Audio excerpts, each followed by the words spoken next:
ఖమ్మం జిల్లా వైరా మున్సిపాలిటీలో BRS party ముఖ్య కార్యకర్తలు వార్డు కౌన్సిలర్స్ అభ్యర్థులతో సమావేశం నిర్వహించారు. ఈ సమావేశానికి వైరా మున్సిపాలిటీ ఎన్నికల ఇన్ఛార్జ్ రాష్ట్ర మాజీ మంత్రి పువ్వాడ అజయ్ కుమార్ ముఖ్య అతిథిగా హాజరయ్యారు. మాజీ ఎమ్మెల్యే బానోతు చంద్రావతి, జిల్లా నాయకులు లఖావత్ గిరిబాబు, బానోతు మంజుల తదితరులు పాల్గొన్నారు. ఈ సందర్భంగా పువ్వాడ అజయ్ కుమార్ మాట్లాడుతూ కాంగ్రెస్ ప్రభుత్వం ఎన్నికల సమయంలో ప్రజలకు ఇచ్చిన వాగ్దానాలు నెరవేర్చడంలో పూర్తిగా విఫలమైందని విమర్శించారు.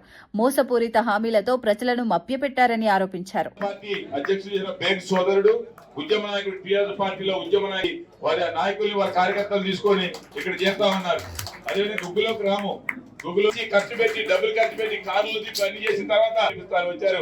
వారి అందరికీ హృదయపూర్వక స్వాగతం తెలియజేస్తూ ఎస్టీ న్యాయం చేపిస్తారు. ఇప్పుడు మీరందరూ దయచేసి కూర్చోవాలా. మనందరి అభిమాన నాయకుడు వైరా మున్సిపాలిటీ బీఆర్ఎస్ పార్టీని గెలిపించారు గుర్తించి వాళ్ళని పోలింగ్ వచ్చే విధంగా వాళ్ళతో కాంటాక్ట్ అయ్యే విధంగా మనం దిశానిర్దేశం అన్ని వాళ్ళు ఇవ్వాల్సిన అవసరం ఉంది. కాబట్టి ఎట్టి సాధారణ ప్రజలు కూడా మన స్వరూపరాణి గారు మన స్వరూప గారి దగ్గరనే ఫస్ట్ వాళ్ళు పెట్టారు ఈ ఫిట్టింగ్. కాకపోతే అసలు చేయి గుర్తుని పీక్కున్నారు వాళ్ళు అసలు ఉన్న కాంగ్రెస్ వాళ్ళని ఇద్దరిని విడ్రా చేసుకున్నారు. సో అక్కడనే వాళ్ళకి సగం వాళ్ళ పని తుస్సు అయిపోయింది.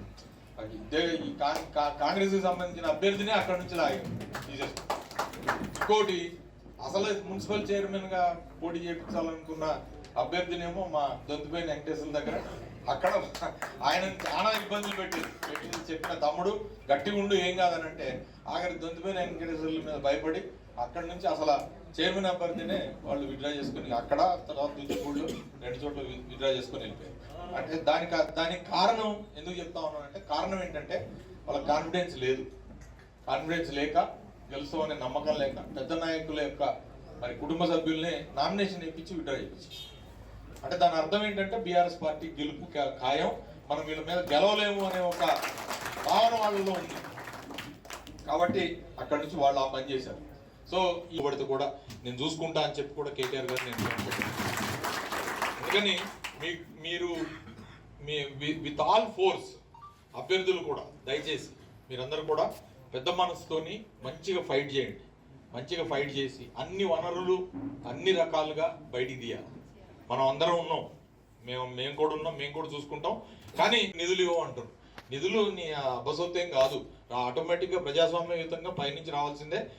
ఫైనాన్స్ కమిషన్ నుంచే వస్తాయి. ఏదైనా సరే గ్రామీణ వాతావరణంలో గ్రామ పంచాయతీలకి లేదా పట్టణ వాతావరణంలో మున్సిపాలిటీలకి రావాల్సిన కేంద్ర నిధులు లేదా రాష్ట్ర నిధులు ఆటోమేటిక్గా రావాల్సిందే, అవి వస్తాయి. కాబట్టి మనం బోర్డుకు వచ్చే నిధుల్ని ఎవరు ఆపలేరు. కాబట్టి దాన్ని కూడా మనం అట్లా అభివృద్ధి చేస్తాం. మన ప్రభుత్వం ఏర్పడిన తర్వాత ఇంకా ఎక్కువ స్పెషల్ ఫండ్స్ కూడా తీసుకొచ్చి మనం వాటిని అభివృద్ధి చేద్దామని చెప్పి కూడా ఈ సందర్భంగా తెలియజేస్తాం. 25 నెలల కాంగ్రెస్ పరిపాలనలో ప్రజలు విపరీతమైన డిస్సాటిస్ఫాక్షన్తో ఉన్నారు, అసంతృప్తితో ఉన్నారు. ఆ అసంతృప్తిని మనం తట్టి లేపాల్సిన అవసరం ఉంది మిత్రులారా. దాన్ని తట్టి లేపాలి అని అంటే మీకు ఇచ్చిన బాకీ కార్డు ఏది ఉందో, నేను చెప్పింది ఏదైతే ఉందో వాటిని మీరు మర్చిపోకుండా మీరు పూర్తి చేయాలా. వాటిని కంపల్సరీగా ప్రతి ఒక్కళ్ళకి కూడా ఆ బాకీ కార్డు చెప్పి ఎక్స్ప్లెయిన్ చేయాలా. ఒక్కొక్క ఇంటికి కనీసం ఎంత లేదన్నా 5 నుంచి 10 నిమిషాలు మీరు సమయం తీసుకోండి. ఎక్కువ ఇళ్ళు ఉండవు, ఉండేవి కూడా తక్కువ ఇళ్ళే ఉంటాయి. కాబట్టి ఒక్కొక్క ఇంటికి 3 సార్లు వెళ్ళండి, 4 సార్లు వెళ్ళండి.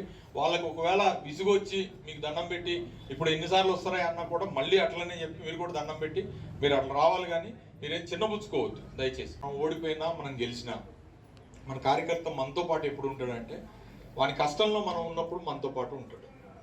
వాని కష్టంలో మనం ఉండాలి. ఇవాళ పార్టీ కష్టంలో ఉన్నప్పుడు ఇవాళ ఈ వాతావరణం మనం వైరాలో మనం తీసుకురాగలిగినాం అంటే దానికి కారణం ఏంటంటే మనం చూపించిన ఈ యొక్క స్ఫూర్తి ఏదైతే ఉందో ఆ స్ఫూర్తితోని మనం ఇవాళ రోజున వైరాలో మన మున్సిపాలిటీలో ఈ రకమైన వాతావరణం, ఎన్నికల వాతావరణం తీసుకురాగలిగాం.